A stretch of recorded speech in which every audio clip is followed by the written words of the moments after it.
Welcome and thank you for being a listener of the Dose of Leadership podcast. Currently, we're expanding the conversations beyond just leadership into health, wealth, purpose, spirituality, relationships, and much, much more, because today's leader has to be about all of these areas to lead into the future. Hi, I'm Matt Lilly, and I'm the new host of the previous Dose of Leadership podcast, now called BriteVibe. I've owned 20 businesses over the last 30 years, and I've studied business, wealth, health, strength, spirituality, you name it, I've studied it, and I've learned that you have to grow in all these areas to be the best, well-rounded leader that you can be, not just at office, but also at home. We have an impressive lineup of speakers coming soon, so please stay tuned to the podcast. Thank you for being a listener and part of our Dose of Leadership community. And now we welcome and are excited to have you be a part of our BriteVibe podcast community. So Ritu Bhasin, welcome to the show. Thank you so much, Matt. Thank you for having me. So how close am I to pronouncing your name? Ritu Bhasin. Is that close? So my parents are from India, yes, and they gave me a name. I pronounce it as Ritu. But let me tell you. That's so close though. Okay. No, but like, I was going to say to you, there are like, I don't know, close to 2 billion people in India right now. And Ritu in India is like Sarah is in Canada or the US. Yeah. And so there are people in India who say Ritu the way you said it. So actually you didn't pronounce it incorrectly. You did pronounce it correctly. I love how you pronounced it and I will accept it. Well, actually, I'd listened to you say it and I was just trying to repeat it. So that's all I was doing. I still didn't get it right. So I apologize. Well, I mean, I should tell you, Matt, I have all kinds of childhood trauma around the pronunciation of my name. And well, when I was like around the age of 6, Star Wars was like first created and I was tormented for decades being called R2D2. So I'm like, I just want people to get anything better than that. R2D2. And then the anglicized pronunciation, which I went by for decades, Ritu. Right. As long as it's not R2D2 and Ritu, I'm good. Okay. All right. And then, so love having you on the show today. Love your energy in post or in pre-show. I was laughing most of the time. I wish I would have recorded that. But you have I think you've got a few. So you've got a law degree. You've got an MBA. You're a yoga instructor. You do meditation stuff. So just like everybody else, everybody has a law degree. Yeah. Everybody has an MBA. Everybody loves to do yoga. So you got, and then I think you have some other credentials and stuff behind that. So what's your current focus? I know, but I want our listeners to hear. So what do you currently do? Well, I just want to say one thing. Yes. I once had a therapist say to me that, Ritu, most people take a yoga class. They don't go and then study it because they're so interested in it. So overachievement is a theme in my life, which I can speak to. So what do I care about, or what's capturing my heart as of late? Yeah. Because I do care a lot, although they're all interrelated. I think the thing that I'm caring about most as of late is, and I've been thinking a lot about this, the experiences of belonging. Nice. Yeah. And when I say, like, how do we feel part of communities? How do we feel part of the families that we live with or are born into, with our friends circles, our teams, this society in this moment, during this pivotal moment? How do we experience belonging?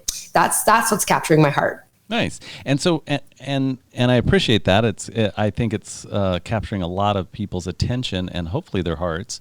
For a living, you have a consulting firm that's diversity and inclusion focused. So you work with corporations, businesses, organizations. Is that correct? On inclusion, diversity, how to be more probably open-minded when it comes to their systems, but their people, right?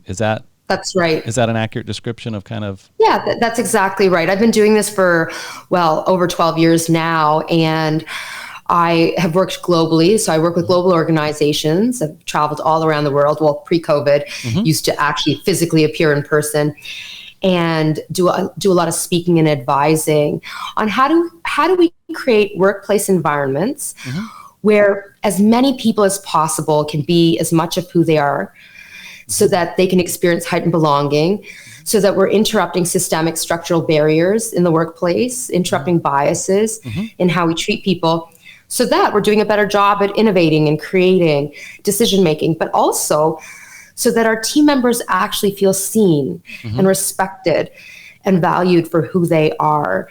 And so that's what I do as it relates to the workplace. But I would say, Matt, my message is really, it's bigger than that, because what do I care most about? I care about creating a society globally where we are equitable and we are just, where as many of us as possible can experience, back to what I was saying earlier, belonging. And why do you care about that? Why is that your passion? What I've found typically from doing this show is that people that have great passion have had great pain. And typically the thing that they're most passionate about has had that's where the pain became the catalyst from doing this show, is that people have, excuse me, instead of turning to drugs or alcohol, and sometimes they do turn to drugs, alcohol, other addictions for a while, and then they kind of hit a bottom and then they bounce. I had the founder of Charity Water on, and he and I were talking about that, and he went through a period where he just partied all the time, and drugs and alcohol and sex and you name it, he did it. But he had to get to a point where that just no longer had meaning for him, and then he founded Charity Water and dug all these wells in all these third world countries, does beautiful work. But what drove you to want, if I'm guessing, if you're all about inclusivity, then you were probably felt very excluded at some point in your life, or very lonely or isolated. So I guess what drives you, or where did that start? You are very wise when you say that for a lot of people, their pain becomes their passion. I think that's spot on, or it certainly is for me. So in a nutshell, I mentioned my parents are from India. My parents immigrated to Canada, so I'm Canadian. You're going to hear the Canadian in my accent when I say things like out and about in Canada. So they immigrated here now over 50 years ago, and I have the quintessential family, like immigrant-run family upbringing, where my parents came with very little money. And my parents really stood out, because this is a long time ago now. Like, they came in like the early 70s. My father, we belong to the Sikh faith. And when I say Sikh faith. Yes. Can I get clarification on this, please? Yeah. Okay. So is it the same thing? And have I just been mispronouncing Sikh? Is Sikh and Sikh two different things, or are they the same thing and I'm just mispronouncing it? Oh my goodness, Matt, bless your heart. Bless your inclusive heart, culturally competent heart. So Sikh is the anglicized pronunciation. Okay. And as we are learning to decolonize language. So when George Floyd was murdered back in 2020, it really helped to unlock a racial justice movement that has pushed us to be in a place where we are looking at everything in society, including words and language and pronunciation. Right. And so Sikh is not the right way to say it. Perfect. Sikh is the right way to say it. Okay. And my fellow Sikhs, we say it wrong. And we do this because we don't want to make other people uncomfortable in how they pronounce words, but it actually is Sikh and Sikhi or Sikhism. It's not Sikh or Sikhism or Sikhi. And then you're spelling that so people at home that are listening, how are you spelling that? So Sikh is spelled S-I-K-H. Perfect. Okay. I am a Sikh. The same way we would say I am a Christian, I am a Muslim, I am a Sikh. And so is it Sikhism? Is that? Yes, or Sikhi. Sikhi. Okay, and so what is that based in, or I guess what's the belief system? Like Christianity, we know is about Jesus, and Catholicism is about, Catholicism. But but what is the basis of that religion? So Sikhism is now, or Sikhi is at least a few hundred years old, and it was born out of the idea that there is one creator, the giver of all. And we believe we're deeply rooted in a commitment to social justice, to community service, to equity and to equality, to selfless giving to others. Like, it is literally built into the tenets of our faith that that every drop in the ocean matters. And so if we are free but others are not, then we are not free as a collective. I love it. And we deeply believe in serving the community, and we believe in justice. And so these values across genders, across cultures and more. And so, I'm really inspired by my faith. And it doesn't surprise me that I'm doing the work that I do. I often will just say that I have warrior blood running through my veins. And I mean that quite literally, because I think of my ancestors and all that they experienced in colonized India, and all of the justice work that my people have done over centuries that I'm now doing. I'm really proud of coming from my faith. And I'm also very influenced by our experiences. When I say experiences, I mean both back at home in India, but also I was mentioning earlier, like my parents as immigrants, when they came to Canada, as a member of the Sikh faith, we are requested to not cut our hair across genders, and we're invited to wrap our hair in scarves and turbans. And the reason for keeping our hair is it was given to us by the divine, and so why would we cut it? But also as a way to differentiate ourselves from Hindus and Muslims back in the day, like we're talking centuries ago in India. If we were to keep our hair and then wrap it in scarves and turbans, you could see visibly that this person is a Sikh. So my father he's 6'3", although he's now in his 80s, so he's shrinking. He wears either bright red or maroon turban. And my mom has very long unshorn hair. And when they came to Canada in the early 70s, you can imagine that they experienced like relentless racism because they stood out. But I had the same experience growing up myself. And it was watching my parents having my own experiences with hate and oppression that really pushed me to not only, I felt really bad about who I was, firstly. It took me forever to get through that, and I'm still journeying. And then the second thing, I had a fire in me that despite feeling like unworthy and frankly just shitty about who I am, I could feel the spark in me that said to me, you are better than how you are being treated, and you should gun for the stars. Like, you should reach for the stars and help others to feel like they can access their voices too. And so my pain has turned into my passion. Right. Definitely. And yeah, there's so much richness there in what you just said. So you had felt, and what was it societal? Was it societal? Just kind of just a constant reflection of you're not like us, or you're not one of us, or was it more of an internal? It was deeper. Like an internal, where I look in the mirror and I look around me and I don't see people that look like me, so I must not be. I'm just curious. Was it kind of, was it your, and maybe it's a combination of both, but was it an external or an internal kind of feeling less than? And when I say feeling less than, obviously it's internal, but was the reflection coming externally, or was it something that you were just looking around thinking, I'm not like these people? Yeah, I think it's a rare day that when we are young as children, we're born with inherent beliefs about our unworthiness. I think everything comes externally. Right. And I shouldn't say everything, because we know that increasingly that trauma can be inherited genetically. I can't say everything. Right. I was going to say genetics. And, yes. Yeah. So I'm with you on that. And we know around mental health and physical health, spiritual health. So I'm not confused about that. For me, it was very much rooted in an external experience, plus whatever came to me through my genetics, where I am a survivor of relentless childhood bullying and racist childhood bullying in particular. And it went on for years. And when I say relentless, like, it was organized, it was structured, like there was the I Hate Ritu group, like it went on for year after year after year in a very prime developmental stage for me in my life. And we're talking like back now, Matt, like we're talking like late 80s, early 90s, when no one was really talking about this type of thing. Or if we talked about bullying, it certainly wasn't broadly discussed. And really no one was talking about racist bullying back then. And I didn't tell anyone about it. Like, I have a feeling now, I reflect on it, I think that my teachers, they must have had an idea, because I did say things here and there, but it was largely unchecked. I didn't really talk about it at home, because my parents had their own experiences with society and what they were going through in their own respective workplaces.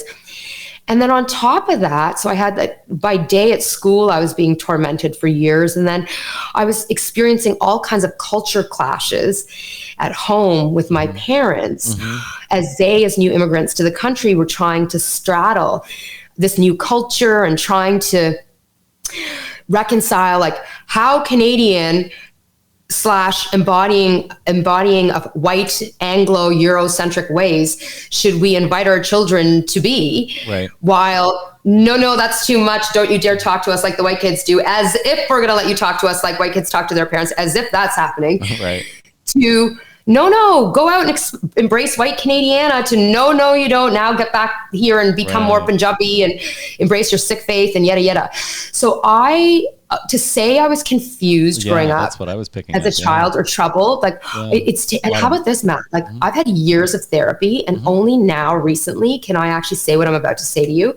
Like, and I've been teaching about mindfulness and yoga and self-development and empowerment and cultural awareness. I've been doing this for years, and it is only now that I'm able to say what I'm about to say to you, which is that I had a really troubled childhood.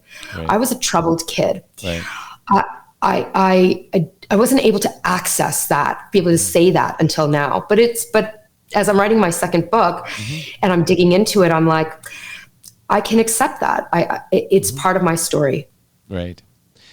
And first of all, I honor that your transparency and your realness. I truly honor it. I mean, to me, Thank you. I can empathize through my own experience with your pain, but ultimately it's not near, whatever I experienced as a kid is not near as traumatic emotionally as what you experienced. So I'm truly sorry that you had to experience that. And I also can see how that has given you so much strength, inner strength, right? And courage to do what you do. I mean, it's kind of like, it's damned if you do, damned if you don't, right? So you experienced it and it was horrific. And that also was the catalyst for this great passion that's welled up inside you to almost make you like laser-like focused in the world now on making sure that other people don't feel the suffering and I don't mean to put words in your mouth here, but the suffering and the pain, the loneliness that you felt. Yeah. And I would imagine, if I'm guessing, you would do about anything to have somebody else not experience what you experienced. Oh, hells yes. Like, I would say it's my mission in life. Like, I often will say I do a lot of keynote speeches and speaking on stages. Well, used to be physical stages, although increasingly more coming up now that the world feels like it's opening up.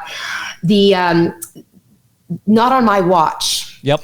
Will I allow our world to continue to function the way it is, because I have personal, like, firsthand knowledge of what it feels like to experience tremendous loneliness and alienation and just feel like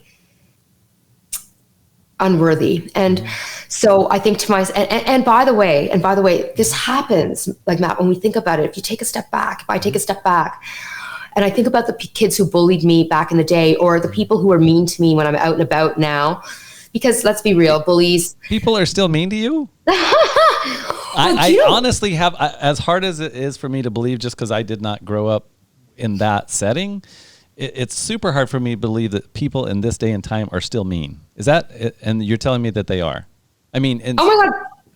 Well, okay. So, I mean, we could take several steps back and say that every single one of us has darkness within us. Of course. And because no one is perfect. But if you don't have anything nice to say, then keep it to yourself. But so, like, I mean, when you're still experiencing racism, like, well, of course, because every single system we have in society globally is entrenched in forms of oppression. Racism is systemic. Sexism is systemic. We can talk, I'm cisgender and I'm hetero, but we can talk about how homophobia, transphobia, et cetera.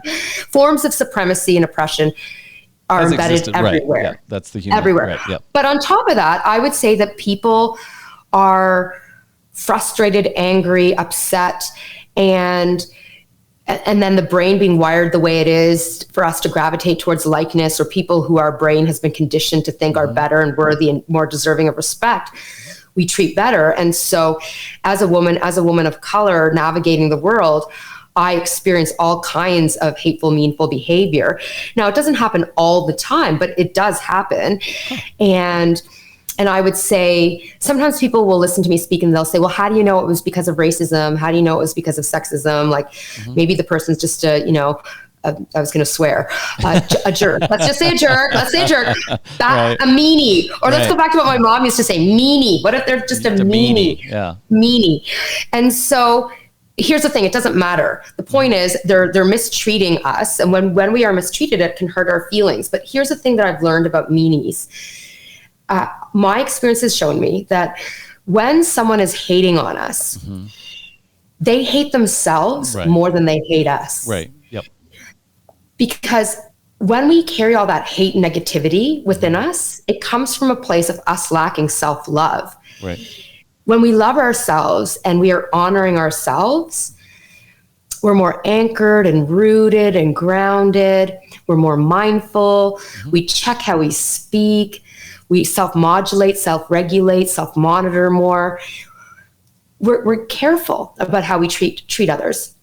And so, but when we're filled with anger and rage and we hate ourselves and we're self-flogging, like when we're being mean to ourselves, we often take that out on others. Yeah, sure. So I'm very mindful of how these systems are happening at all at once. And I'm grateful that I don't love what happened to me. In fact, it hurts me.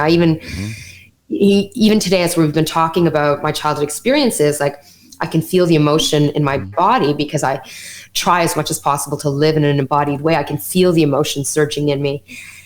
And so I still carry some of the trauma with me. And I would say to you, I am living a far more deep and meaningful and mindful life because of it, because I didn't have a choice. Right. In order to survive and to thrive, because I always knew that despite the injustice happening to me, that something in me deserved more and deserved better. That to unleash that better, I was going to have to do my healing work. And I think all that healing stuff that I do that is actually effing exhausting, let's be real. Yes. It served me. It serves me and has served me. Yes, definitely. Yeah, I heard something the other day. Hurt people, right? Oh yeah, hells right? yeah. So, I love that. Yes. And so I'm like, yeah, that's right. Because I know when I'm hurting myself, typically that's when I have, yell at the kids or have an argument with my wife or kick the dog or something, something mean, right? When I'm. Oh my God, Matt, you should see my Uber score. It is like, I'm sure you're like, she seems so lovely, and then you see my Uber score. So lovely. I'm horrified. What? Oh, I don't get that at all. You're funny, you're charming, you're sweet, you're kind. That's why I was like, people are mean to you. How could people be mean to you? You're like, no, because again, let's go back to we all hold darkness within. When I am late for something, I'm like, I get kind of like bitchy and micromanagey and, a bit of a control freak. Yeah. And then I'm like trying to micromanage the Uber driver. And then I'm like, as I'm doing it, I'm trying to be charming and nice about it. But I'm like, oh my goodness, you're still trying to do it. And I even did a test for a while. Like I was like, for like a month, I was like, to drive up my Uber score, I was like, okay, you know what, Ritu? Just be really nice and sweet and like charming every time you're in the taking an Uber ride. It didn't really help my score. So I just, yeah. You were like, well, if I'm not going to get any benefit at all, then I'm just going to go back to being me.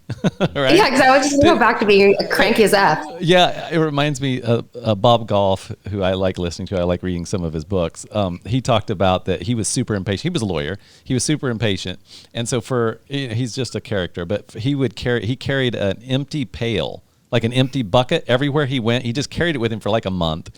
And he did that because it would remind him that he would need to fill that up with patience because he was so impatient all the time. So he would just carry the bucket to remind himself, okay, I need to be patient. And I was just like, when you were saying that, I was like, yeah, patience. I love that. Patience is a good thing. Patience is a virtue. And I think we all struggle with it depending on what most of us struggle with it. It's like, yeah, when you want something in the society we're in, it's so instant gratification. It's like, my cable's been cut off not that I have cable anymore, but my internet's been down for 5 minutes, or why is it so slow? Or right. We just naturally, kind of get irritated. So yes, but yes, you do seem so very lovely and charming that it was hard for me to imagine. I'm not going to imagine you. I'm going to hold you in the light. I'm going to hold you in the space of just that you are always kind and always gracious, right? That's what I'm going to hold. Oh my heavens. Let's not do that because I would say, and actually. Yes. One of my greatest life lessons has been, and I write a lot about this in my first book, The Authenticity Principle, and I'm talking about it in my second book now, as well as I pen that from a young age, I learned in order to shield myself from judgment and bias, that if I curated a perfect picture of who I am, that people would like me more. Oh, right. So if I spoke perfectly and I dressed perfectly and I held myself out to be only a nice, well-rounded, sweet, kind human being, people would like me more. And, you know, I think that creating these curated images of perfection really it's a fool's game, because what I eventually realized over time is that the amount of pressure I was putting on myself to pursue perfection, it was actually harming me and hurting me. Right. But also I now know with the benefit of feedback from people who I'd worked with and from my friends, etc. It was like, no, first of all, they could see through it, or it made me intimidating or inaccessible. And in fact, in my commitment to live more of an authentic life and be really candid about who I am, I have found that the more I talk about being a cranky as F, grumpy, bitchy, disorganized, stressed out, overwhelmed, brokenhearted, insecure human being, that I actually, more people are gravitate to me. They like me more. I like them more, because the more I talk about how, like, there are days where I don't know if I'm coming or going, and like life is so hard sometimes, and my life is far from perfect. And in fact, sometimes I want to escape my life. And the more I talk like this, people are like, yeah, me too. And then it's like, we create these like far more meaningful relationships. And in fact, the title of my first book is called The Authenticity Principle. And this is the authenticity principle, which is that the more I know who I am and I embrace who I am and I be who I am, and I share the good, the bad, and more importantly, the ugly with everyone, you'll be invited to do this back with me. And this is how we create these meaningful relationships. And so I have found that actually this armor of perfection has hurt me. Whereas me admitting like how hurt and flawed and wounded I am, and how life is a struggle for me, has actually been a gift. And that's why I find you so charming, because it is, I literally, because it is that transparency, that authenticity that I agree with, that makes you very likable and very relatable. Oh, bless. Oh, Matt, can you have me back? Like, honestly, it's like therapy. We should call this podcast Therapy with Matt. Therapy with Matt. I love it. I love it. TWM, Therapy with Matt. Well, but I love hearing people's true feelings and their true stories and what makes them, because I think we all have that. And I know I enjoy it so much because I've struggled. I mean, this is my biggest struggle, right? I had this whole persona as being a business What is person. your biggest struggle? Yes. Tell me what your biggest struggle is. My biggest struggle is asking truly for help, because I suck at that. Yeah. And then I think, I'm currently learning to embrace the authenticity in me, meaning it's okay to let my hair grow out. It's okay to not win at everything. And when I say win at everything, business primarily, right? It's okay to not know. It's okay to fail. And I'm learning that the hard way. It wasn't like I wanted to learn these lessons, right? It's like I've had businesses fail lately because of COVID. And it's just like all of a sudden I'm like, okay, that's a pretty big failure. I mean, if you look at it externally, it's like, okay, this thing went down and there's lots of people involved. But it's made me a lot more, I'm learning that it's made me a lot more calm and a lot more confident in my ability just to be me, right? Without needing external approval or and it's not that I don't love to hear compliments. Yeah, it's nice to hear stuff, but it's this post-COVID thing for me has been kind of the pruning or the stripping away of stuff that really didn't matter. I mean, it really, I hear you. It really, it was all fake anyway. It was all just, it was what you're talking about. I had this facade of everything I touch turns to gold. And, if you partner with me, things are going to go well and da-da-da-da-da. And I just kind of had that that vibe going on. And then through this thing, it was like nothing was going well. And all of a sudden it's like, okay, who am I in this? And what I've been, actually, to your point, what I've been shocked in a good way about is how supportive people were in my failure.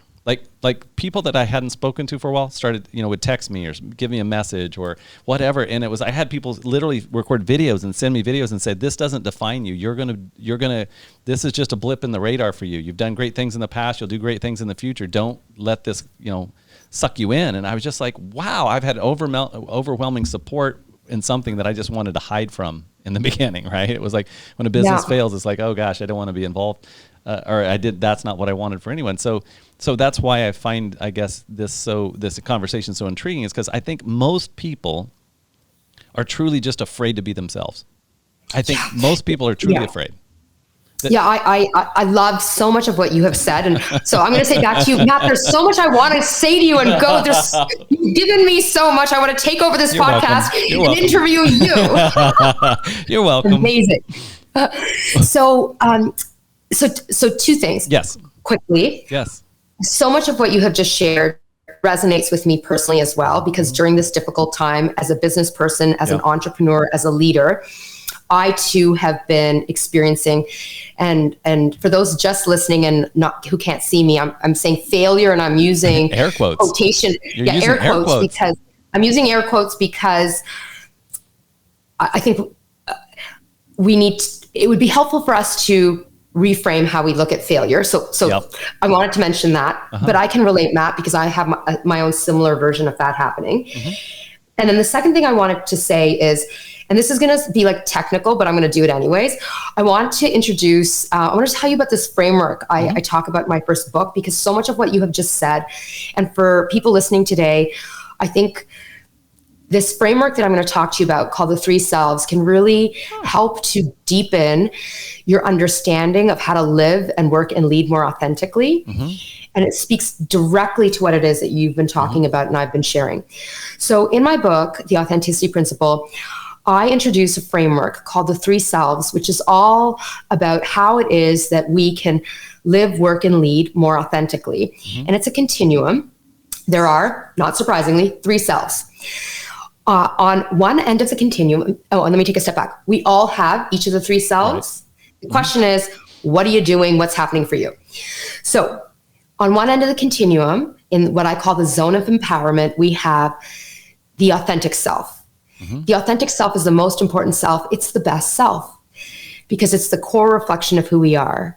Your authentic self is a self where, if I said to you, if there were no negative consequences for your behaviors, how would you show up?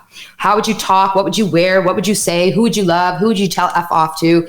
And so much more. It's the good, bad, and ugly of who we are, but it feels the best because it's the core essence.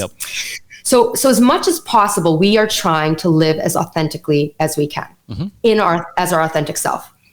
On the other side of the continuum, we have what I call the performing self. And so you and I have been talking a lot about the performing self. The performing self, I use the word performing, not like high performance, but like life is a stage and we are actors on a stage. Yeah, acting, putting out a curated, masked, this is what I want you to see, right? Yeah. And showing up as and we do it, by the way, not because we want to, but because we feel like we don't have a choice. We feel unsafe. But to change a mask. We feel judged. And in fact, all of my work and research in this space says that it's the fear of judgment and bias, hate coming our way that causes us to perform. And of course, it'll come as no surprise. Of course, when we are performing in fear of bias, judgment, it has an adverse impact on our mental health, our physical health, our spiritual health. Definitely. It's exhausting, like it's humiliating. It's in the zone of disempowerment. It's exclusionary and so much more. And so our objective is to like push out of the performing self as much as possible. And I talk about ways about how to make this happen online. You can check it out. But in the middle of the authentic self and the performing self is what I call the adapted self. And we've never really talked about the adapted self in this way before. And it's a really, really important self, because your adapted self, when you explore it, what you'll realize is, wow, I'm living more authentically than I thought I was. Secondly, I have more choice and control over how I behave than I thought I did. And thirdly, it's a really safe place to stay as we learn how to live more authentically. So your adapted self is a self that says, okay, I hear you, Ritu. I got to stop performing. I'm going to push out of performing, but I can't be authentic 100% of the time because I want to keep my job. Right. I don't want to go to jail. Right. I want to keep my children and my spouse. Right. Yeah. Like, I have to live in communities and society. Right, we have mechanisms of social control. No one can be authentic 100% of the time. I should not kill others. I should not kill others. Exactly. I should not kill others. Right. You got it. Or tell my leader to F off, which is what I want to do all the time. Yeah. So your adapted self is a self that willingly, happily chooses to adapt your behavior to meet your needs and the needs of others. So it's a choice. We do it willingly. So it feels good to do. It serves us. It serves others. And it's still a manifestation of our authenticity because it's still a reflection of who we are. So for example, Matt, I mentioned to you pre-show that I cuss like a pirate. My authentic self would be dropping F-bombs left, right, and center. Right. My adapted self is like, some of your listeners may not like it. It may hurt their ears. Right. So I've been like adapting. Now, the second we come off air, I'm going to cuss like a pirate because I'm a pirate. But all of us are adapting. Right. Yes, of course. In some way or another, right? And we do this all day long. And so the objective for all of us after we take in this framework is to be thinking about, okay, how am I performing and how does it actually harm me? And how do I be more adaptive if I'm performing? And if you're adapting, how do I live more authentically? Right. And so, and by the way, like, I think that this is a really important way of living and being, not just in our personal lives, but at work, like for leaders. Yes, definitely. And one thing I'll say about leaders, authenticity is a privilege. When we're a leader, or we have heightened forms of supremacy in society, like gender supremacy or class-based or race-based, whatever. When we have a high rank in the work environment, if we're not careful, our authenticity becomes the behavioral yardstick by which performance gets measured. Right. Which is why, as leaders, we need to be more adaptive rather than expecting everyone conform or perform and become our authenticity. And so as leaders, we need to spend more time in our adapted selves, which most leaders don't do. So I just wanted to offer that up based on all of what you've been sharing, that so many of us feel pressure to be our performing selves as opposed to flowing between our authentic and adapted self. I love it. I love the framework, and it makes sense. So, and I find that, yes, that's exactly, I've been battling between these authentic and the performing self, and I'm leaning more and more towards the authentic self. So typically I've been experiencing less drama and trauma and everything else from the external world because I'm less conflicted inside, right? Your external world is a reflection of your internal world. So my external world, even though I could look at it and say, man, there's a lot of shit out here that's not going well, but it's actually not that it's just not going the way I want it to. It's not that it's it's being mean to me. It's not that it's torturing me like it was when I was performing. When I was performing, it was hard as I'll cuss for you. It was hard as shit. But now that I'm kind of like, well, it is what it is, right? When I'm talking to somebody, it's like, well, it is what it is. Here's where it's at. And then it's almost like there's no reactivity for them because I'm not reactive. It's like, oh, you can do with it what you choose, but it's no longer up to me what is happening. It's just happening, right? It's just the way things shook out. So that so resonates with me. And I think about how I think a lot of us, when shit is happening to us in our lives, we rail against it. Like we fight it. Yeah. Oh, yeah. And like you, I have some really difficult stuff happening in my life right now in multiple spheres. And I have been railing and fighting it, even though I know that doesn't serve me. But I'm a human being and I'm on the journey and I'm just like trying to do my best. And, I think a lot of times we as human beings forget that we're animals. Like at the end of the day, we are animals. Right. Because like we have iPhones and we have like this podcasting platform and like you have fancy headphones and a mic and whatever. And we forget we're animals. And like, I know this because I'm studying trauma deeply to help me heal from my own experiences, but also so much of what I teach is rooted in what we're talking about right now, about fear and what lives in our bodies. As animals, our nervous systems control everything we do. We are constantly clocking the environment for threat stimuli. And so whatever it is that's going to cause us to feel fear will activate us. And that could be a bear attacking us in a forest, or it could be a business failing, or COVID interrupting, for example, my business world where I used to speak in person and suddenly I'm not on stages anymore, or anything that causes us to feel a shift or a threat to our stability and security, our nervous system will view as an attack. And that can be really unstabilizing or destabilizing at a moment in time in our society that is already very destabilized. And so for a lot of us in this moment, we just are more easily activated and triggered. And I think that the most important thing that I am learning in this moment is to really dig deep into, am I going to die? No. Am I really okay? Yes. Is everything going to be okay? Yes, it is. Of course it's going to be okay. And instead of like falling or fighting what's happening and reframing everything as an experience, as a learning lesson or a gift, it's like, to me, repeatedly, I'm saying to myself, okay, like, what is the nugget? What is the kernel? What is the message? What is the gift that's being given to me here? And by the way, and this is really important because I'm very against this. Despite seeming like I'm a really lovely human being, I'm very anti-toxic positivity. Like, I'm not one of those people. I used to be, where it's like, everything is amazing and everyone like just focus on the good and the positive because everything is like so good, and like, don't be negative. And you do it like, so well. You do the voice inflections and everything. You do it so well. Yeah. Because that used to be me. I know. Remember the performing self, Ritu Bhasin, was like all about like people called me sunshine. Like it's like one of my nicknames. It's like because I was so sunshiny. Now they probably call me cranky cow because I'm like so cranky all the time. It's like I'm not saying that we don't honor the negative feelings, because we absolutely should honor them. And let me tell you, I over honor them sometimes, because all I'm doing is like cussing and complaining about how cranky I am, or cranky I am about things.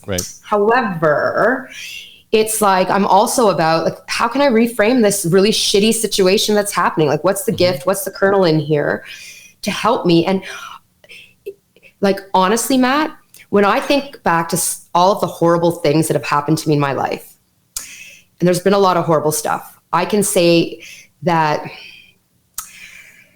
not that I would have wanted them to happen, because no, I wouldn't have. No thanks.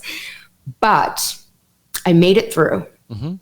I lived to tell, and I'm a better human being now in how I'm living. And so it's like, what's the gift that's being given to us here? And I wonder, again, a question I would have is, are you more driven to serve because of those things, right? For me, the answer would be yes, absolutely. Absolutely. And in fact, let's go back to all of the research in leadership, in empowerment, in health, well-being, life's happiness. We know that there are a few anchors that repeatedly come out of the research around how to live well and be well-adjusted and joyful and connected. We know that the quality of the relationships around us matter. So who we encase ourselves with, and I'm sure guest after guest talks about this with you. You're nodding your head. This is my favorite part of the show, because I get to be around people like you all the time. And so it's like, literally, I mean, this show is like therapy for me. You're saying it's therapy for you. I'm like, it's therapy for me, because I'm around people that are in that space. So yes, definitely, it's the birds of a feather flock together. But that's literally, that's a real thing. The quality of our relationships. And another thing we know out of research is knowing what our purpose in life is. Because when we have purpose in our life, we are anchored and we are rooted. And it's like, I kind of envisage it like I am like a rock or like a pillar. And the good things can swirl around me, and then the bad things can swirl around me. Like, shit will happen. All of it too shall pass. However, when we're anchored because we know what our purpose is, we're rooted. It's like, and it governs everything we do. And so because I know my purpose in life, which is like about creating an inclusive, empowered, authentic world where as many of us as possible can experience belonging, where I can belong, I can feel beautiful and I can belong, because I know that's my thing. That's my jam. Right. Everything I do flows from it. And so on most days when I'm feeling miserable and I want to escape my life, which is a lot lately, I still know that's my purpose. And I still feel driven and anchored to it. Right. And so I think, like, people ask me all the time, like, what are some things that I can do to be like living better? And I often will say, like, do you know what your purpose is? Right. That's so important. Well, and so we had Dan Buettner with the Blue Zones was on several months ago, and he talked specifically about this, that people that live the longest typically are connected to a community of people that care about them, that they care about, and they have a strong sense of purpose. Right, because the community, because in a lot of society, elders aren't respected anymore or looked to a value, and yet in the communities where people live the longest, it's because as an elder, as somebody who is 100 years old or in their 90s, people are still coming to them asking advice and asking for like this sage wisdom, which they have, so they feel so much more purposeful. So when you're talking about this, totally, it's about the community you're in. Do you feel like that you're needed, right? Everything that's, it's either, it's what's not serving is eliminated. And so do you feel this sense of I'm living on purpose? You hear all the time about people that live an extra week or an extra, whatever, until their relatives show up or until they get to say goodbye to, right? And so there is really this thing of I have a purpose and I'm serving. And I think right now I hear this a lot, I've kind of weaned myself off social media lately just because I needed a break. But it was, I saw just a lot of people really struggling with that sense of purpose, especially post. I'm not going to blame it on COVID. I think COVID was just an accelerator or a kind of a magnifying glass that said, hey, you already feel kind of crappy about your life. You're just not admitting that you feel crappy about your life. And you're already worried and concerned about all these things. Now you're just going to get to see them more fully. But I think now more than ever, people are leaning into this thing of maybe I don't know what my purpose is and what should I be doing, versus just doing just kind of going with the flow and kind of being on the rat race in the treadmill. Well, and how about this? Okay, so try this on for size. Amazing. So I think COVID for me, and I'm having a bit of an aha as I'm talking to you, has pushed me into a place where I am now thinking about not only my purpose, which I think is still the same purpose because it's still my passion. Like definitely. We talk about my pain turned into my passion, but how I have been living in serving my purpose. COVID has shaken that to its core. Right. And I, like a lot of people in this moment, am like, the way I was living pre-COVID, I absolutely do not want to live like that going forward. But what are the changes going to be that I'm going to make in my life? What is that going to look like? How am I going to adjust? And so I personally feel destabilized a little bit right now as well. Like, yes, I know. So I'm having a moment where I know what my purpose is, but I don't know how to live out my purpose in this new world. Right. And I'm struggling with that. I love it. And that is a really uncomfortable, hard place to be, especially because I'm a control freak and I like control, and I'm like, oh, and I like answers and I like to know things. And I'm like, I don't like know all of that right now. And it's hard. It's uncomfortable. Even as someone who's like teaches a lot of this shit for a living. I'm in that space. And for me, it's been about faith. It's made me lean deeper into who is God? What is my relationship with God? If this is truly my purpose and it's not working I can't serve in this way over here, then where am I supposed to be serving, and what am I supposed to be doing? And so for me, it became this whole, and through that, the last 2.5 years, it's become this whole dance literally with God for me, where I'm dancing back and forth with God. And it's kind of like this is how my simplistic way of looking at it. But basically God's dancing with me and saying, hey, you need to trust me. You need to trust me. And when you don't trust me, you're going to suffer. And when you do trust me, guess what? I'm going to take care of it with you, not necessarily for me, but it's become this dance. And I'm still doing the dance because I'll still have stress and anxiety start to rise up. But I've been doing the dance long enough where it's kind of like, okay, it's fine. I'm not going to push the stress and anxiety away necessarily, but I also know that I've just been here so many times that God's just reminding me that it's going to be okay, and that there's something greater unfolding. And the more I try to control it, the less fun it's going to be for me. Right? If I'm trying to control it all the time, it's not, I mean, it's kind of like, then you know the outcome. What's the fun of that? It's where's the adventure in always planning my path or knowing exactly where, I mean, it's the best times I've had in my life are where I had no clue what was going to happen next. And then it was like, oh, that was awesome. That was amazing. But so often I'm trying to do what you were talking about, which is kind of performing and trying to control everything. So that's been my dance anyway. Yeah, I mean, I would be the first to say that over the last few months, I have been praying way more than I normally would. Yep. I've been having way more conversations with the universe, with the Almighty, and with the divine. And one of the things I've been saying to myself a lot, so I'm a big fan of mantras or affirmations. Not surprisingly, given my Indian faith upbringing, and which I love the Indian people. I've been to India 4 times. I spent like a month over there in an ashram and a silent. Oh my God, retreat. you're about my people. So good. So I appreciate the sacredness that I experienced in India around God and spirituality. It was just so beautiful because that's not something I'd ever seen in the West. It was just this. Yeah. I mean, it's just like the sacredness all the time around just God and life, and it's just beautiful. So or like living like it's very integrated into I would say like it's almost, sometimes it's very hard to describe, but I can tell you because I straddle 2 cultures. I straddle Canadian culture and Indian culture, and I'm just mindful, very aware of how different it is.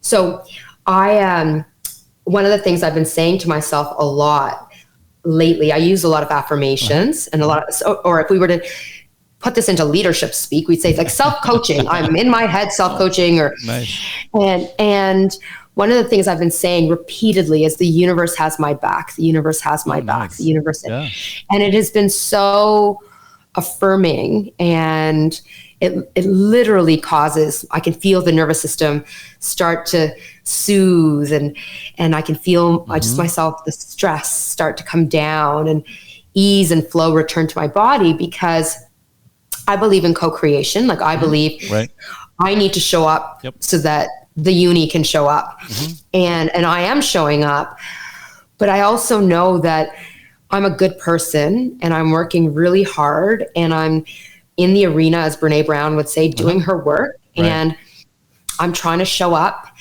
and the universe has my back. And so, and let's go back to what we've both been saying around like railing against these experiences. It's like, there's a reason, there's a gift, there's a message, there's a purpose. And even when I feel like insecure and it takes me back to my childhood feelings of being unworthy, and it's all going to be taken away. See, I knew, Ritu, that this is just, it's all going to be taken away. It wasn't going to be permanent, and you're going to be all alone, like the loser you once were, and and you'll have none of it anymore, and you'll be stripped of all your achievements, and then who will people think you are? And then, all those negative narratives that we bring with us from as our childhood into our adulthood. And even though we do decades of therapy and we think they're gone, no, there they are. There they are, everyone, for everyone to see, or for us to feel.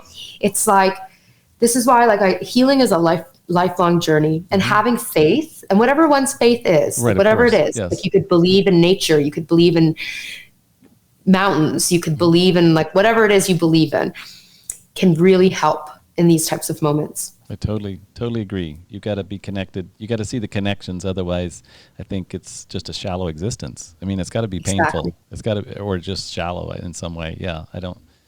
Yes. We're all connected. We just got to remember it and realize it, and then do something with that. Yes. Right. Well, thank you for coming. I did want to talk, though, briefly about, so you've got books out. You've got the Authenticity Principle, which you just touched on. But then you also have an ebook, right? Well, okay, go ahead. So I have my first book is called The Authenticity Principle. I have a second book coming out in 2023. So stay tuned for that. I'm working on the manuscript for that now. I have an e-workbook called Rise, which is an empowerment e-workbook that filled with a lot of what we've talked about today as well. And on my website, ritubhasin.com, there's lots of empowerment related exercises and tools, videos. Mm-hmm. If you're looking to learn a bit more about equity, diversity, inclusion, you can drop us a line through bhasinconsulting.com. But my favorite ways for people to connect in with me, message me on Instagram or LinkedIn. And I always say to people, my response rate is like within 24 hours compared to if you email me, which really, yeah, I hate email. I do too. In fact, that's a whole nother. Yes, I do too. I was off for 3 years, email altogether. I was just like, I'm not going to do it anymore. Yeah. How did you do 3 years? I can't even imagine that. So I had an assistant, and she filtered all my stuff, but I didn't touch it. And then she retired here about a month ago. And so now I said, you know what? You're emailing again? You hate your life? No. Actually, what I did was I just didn't put it back on my cell phone. And so I only have it on the laptop, and I don't take my laptop home. So basically it's like I'll spend literally 10, 15 minutes. And actually it's been kind of fun because most of the traffic and the crap went away because people realized I wasn't responding to email. I mean, typically. Yeah, exactly. So now it's kind of fun again. But I agree. So people should message you. You said Instagram and LinkedIn. Is that what you said? Yes, please. Okay, yeah. Perfect. I love it. Well, thank you. And we do have a Global Happiness Summit coming up in July. BriteVibe is hosting a Global Happiness Summit. I'd love to have you come on and talk. We've got about 50 speakers, so that would be really fun. And I'd love that.